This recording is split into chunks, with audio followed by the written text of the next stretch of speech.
Gamers of Reddit, what are some underrated games do you think more people should play? Screensheet. It's a split-screen multiplayer game that you play online. Every character is invisible, and the only way you can kill each other is by looking at each other's perspective. Hence, Screensheet. Also some really funny additions into the game, e.g. a mode where every sound is replaced with an Australian going bugger. Cheap and hilarious. This really is a great game with friends.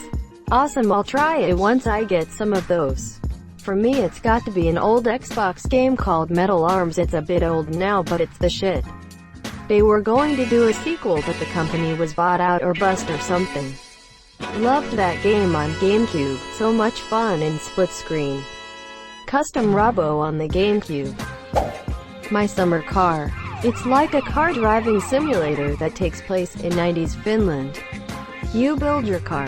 In the meanwhile you do dumb shit driving around and interacting with all the drunk men in the map. You can get drunk too. Kinda a trashy game but still fun. My Summer Car. The game is amazing simply because of how absurd it is. Wanna drink and drive? Don't bother to install the passenger seat. Just put the beer there instead. Leave off the windshield to chuck bottles out the car. Drive a tractor to town to buy frozen pizza. Pee on a moose. Scream PERKELE at people while you pump sewage. Race people on a moped. Get hit by a train.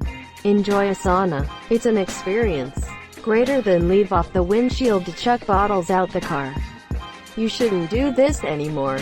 The creator added a feature pretty recently where if you drive without a windshield, a bee might hit you in the face.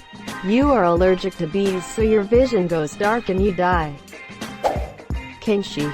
It's kind of a fucked up dystopian game that takes place in some barren hellhole. Not your typical AAA titles. More PC and independent. Lower budget, but as a gaming experience, I think it captures the very essence of what an organic gaming experience to be.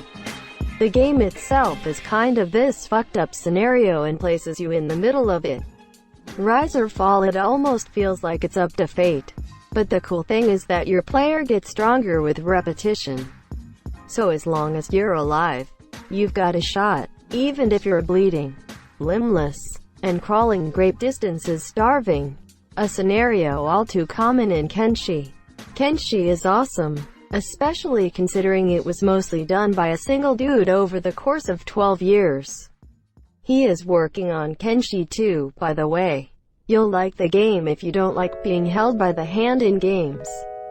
It's an extremely rewarding role-playing game that lets you basically do everything with all the consequences involved. You might end up enslaved. Or it's a survivalist colony managing game that reminded me of RimWorld at times. The only thing I found limiting is the replayability. I mean, the map is huge and it will take you a long time until you have explored everything. But when you have, the game is basically over. ITT a bunch of highly rated games that are people's favorites.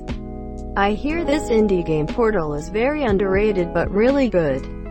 I've heard this indie game called Skyrim is pretty good. Have you ever heard of this hidden gem, The Witcher 3? A true hidden gem, Monsieur Praise Geraldo. Split Second. A very good racing game with the added element of trying to destroy the other drivers with explosions. Peace. You wreck yourself. Mercenaries. Playground of destruction. It was GTA in North Korea. You could hijack anything and destroy any building and call in airstrikes. Truly ahead of its time. Never could beat the final mission, though. Regardless. Amazing. Riddick. Escape from Butcher Bay. Was expecting the typical steaming turd from a movie-based game. Turned out to be surprisingly really good. 90% on Metacritic. It's because Vin Diesel doesn't fuck around. He founded a game studio so he could be part of the production and not just providing a voice. He loves that franchise and he's a fan of gaming.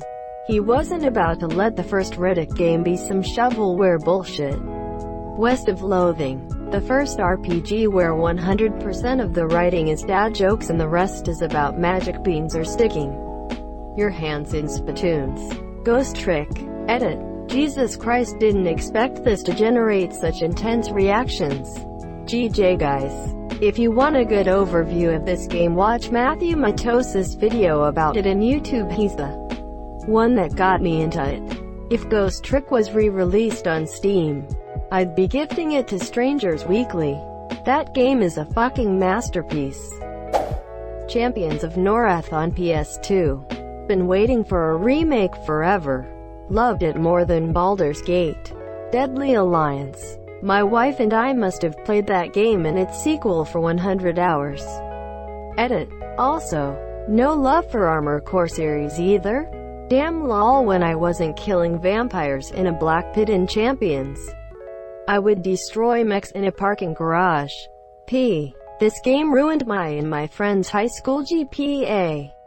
I remember playing with my friend who was a level 50 archer, and after he died I picked up a rare level 50 bow, Myrmidon, then accidentally died as well, losing his ultimate bow forever.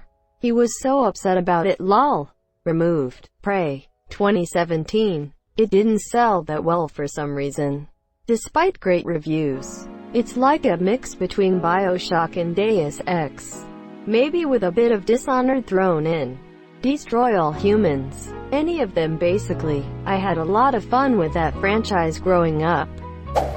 I think Dragon's Dogma should have been a bit more mainstream just so a sequel would be guaranteed. Pyre by Supergiant Games. It's probably their least played title, but it is not only my favorite but might be one of my favorite games ever. The art direction and character design are world-class. The story is unique and inventive. Not to mention the game doesn't end if you lose, but the story changes. And the gameplay is weird but fun. But the best thing about it is the music. The music is the best I've ever heard in a video game, as every character gets their own themes. And the game ends with a song that is personalized to what you did in the game. I cannot recommend it enough. It is a truly beautiful artistic experience. I just want to save everybody. Okay, seriously, though. The music is genius. When your team plays a different team, the theme songs of both teams play simultaneously and become more or less prominent based on who is winning. It blows my mind how anyone could score something like that. Darren Korb is an incredibly talented composer.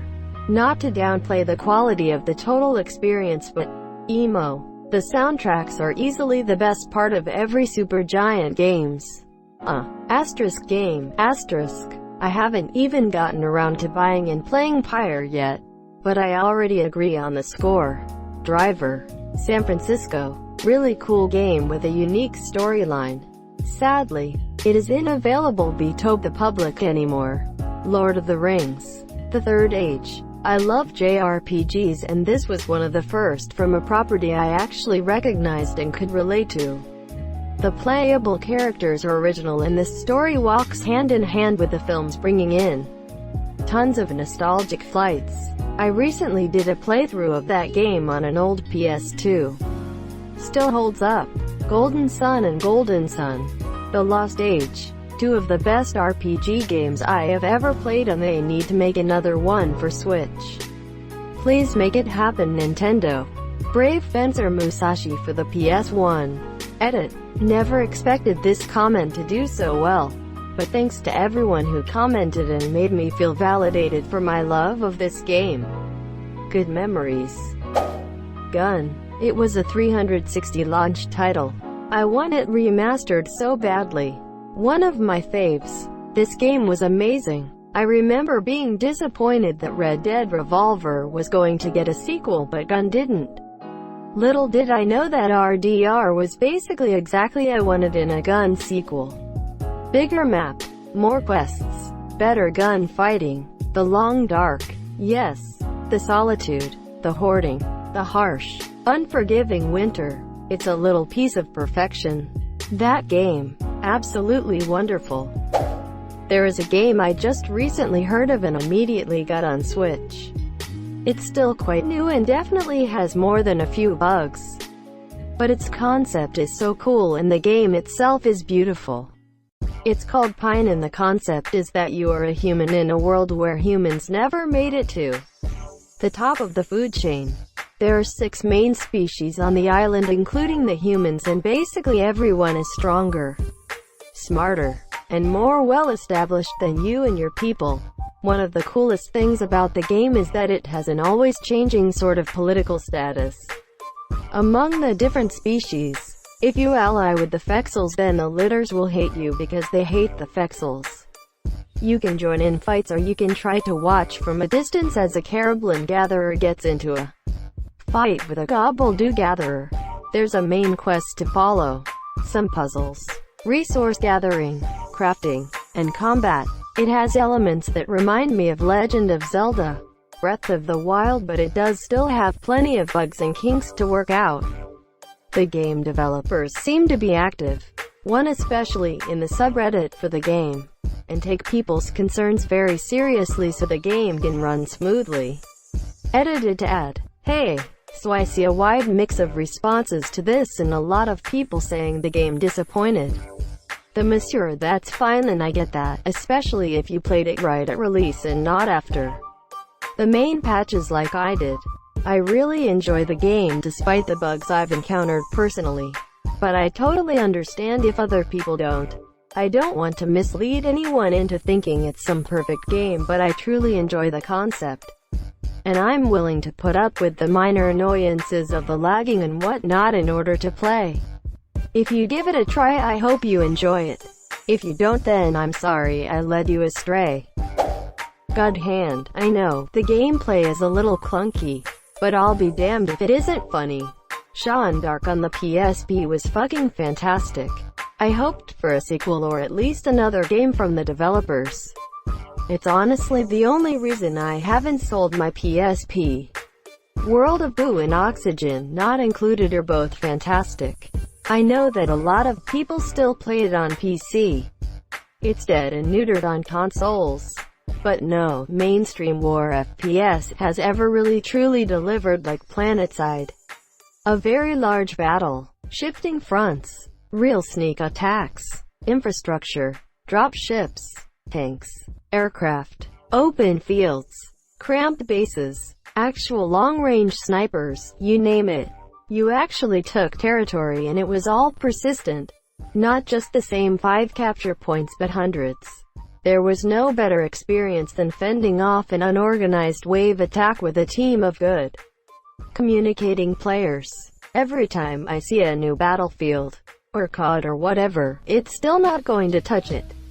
It might look better and play smoother, but it won't capture that experience.